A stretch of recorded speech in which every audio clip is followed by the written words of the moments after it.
Shobi's table. Who is Shobi? I've been asked that a lot. In fact, when I was hired at Shobi's table, I asked that myself. Well, it turns out that Shobi is a character with a very brief story in the Old Testament, in 2 Samuel 17, verses 27 to 29 to be specific. Here is all that's said about Shobi. When David came to Mahanaim, Shobi son of Nahash from Rabbath of the Ammonites, and Machir son of Amiel from Lodebar, and Barzillai the Gileadite from Rogelim, brought beds, basins, and earthen vessels, wheat, barley, meal, parched grain, beans and lentils, honey and curds, sheep and cheese from the herd, for David and the people with him to eat. For they said, "The troops are hungry and weary and thirsty in the wilderness."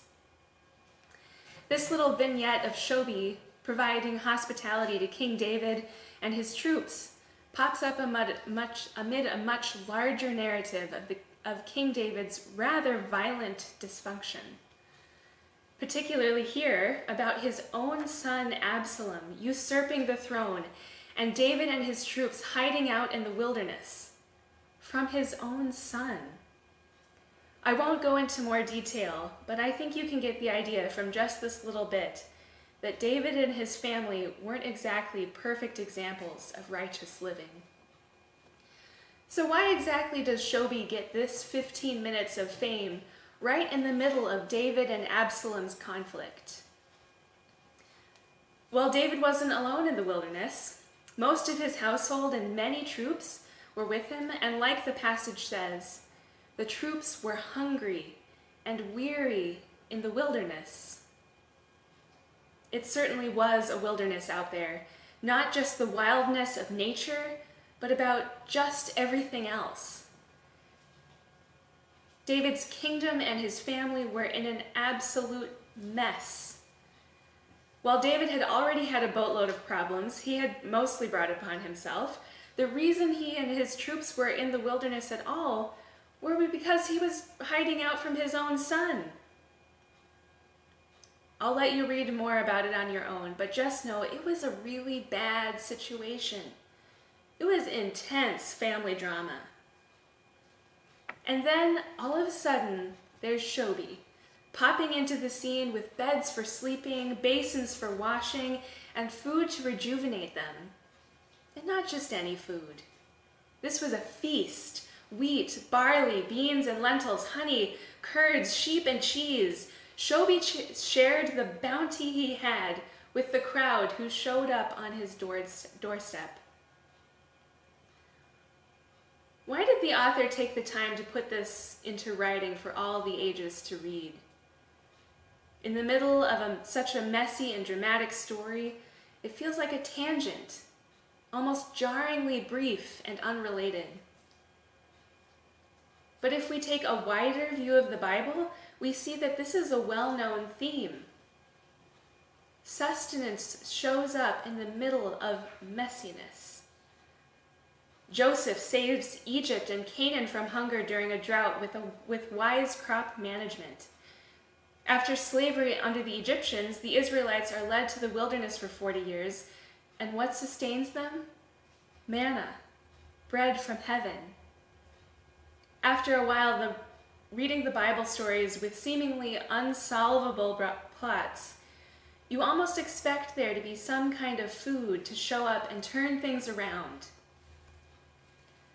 Fast forward to the New Testament, and like usual, things weren't great. A Roman emperor who made people worship him as a god, a deeply ingrained class system, prejudice against foreigners, and marginalized, corrupt religious leaders. It goes on. Maybe some of it sounds familiar. In this, Jesus arrives. God incarnate who came into this world as a human being, humble and poor, willing to be subjected to all the mess of this world. As Jesus broke bread with his disciples, he became the bread that nourished the body and soul of all his beloved, that day and forever. This meal was the ultimate plot twist, the game changer that turned everything around. Shobi's Table is a pay-as-you-can food truck. We use the mobility of the cafe on wheels to show up right in the middle of whatever is happening, from mess to celebration, to bring a feast that Shobi would be proud to serve. We've brought fajita burritos with chipotle sauce, pesto pasta rustica, ginger soy wrap sandwiches, summer coleslaw and pasta salad, shortbread cookies with fresh strawberries, plum parfaits. This feast comes into neighborhoods full of beautiful people that have known and currently know mess and struggle. This from-scratch feast that feeds body and soul is available to anyone, whether they can pay $1, $10, 10 cents, or nothing at all. This feast honors the Creator from which it came and delivers dignity to those who eat. This feast pokes its head into the lives of God's beloved who are hungry, weary, and thirsty, and becomes the hand of God to renew and refresh. Shobi may have only had 2 verses in the whole Bible, but the feast he prepared proclaimed the good news of God's love made manifest, sustaining us with a feast along the way. No matter what your wilderness looks like right now, it's for you. When we know the true source of the feast, when we know that any act of hospitality can only be shared with another because God first shared it with us, that is when we know the good news poking its head in and pointing us towards the real, tangible love of God that gives us strength for the journey towards the day when hunger itself will be no more.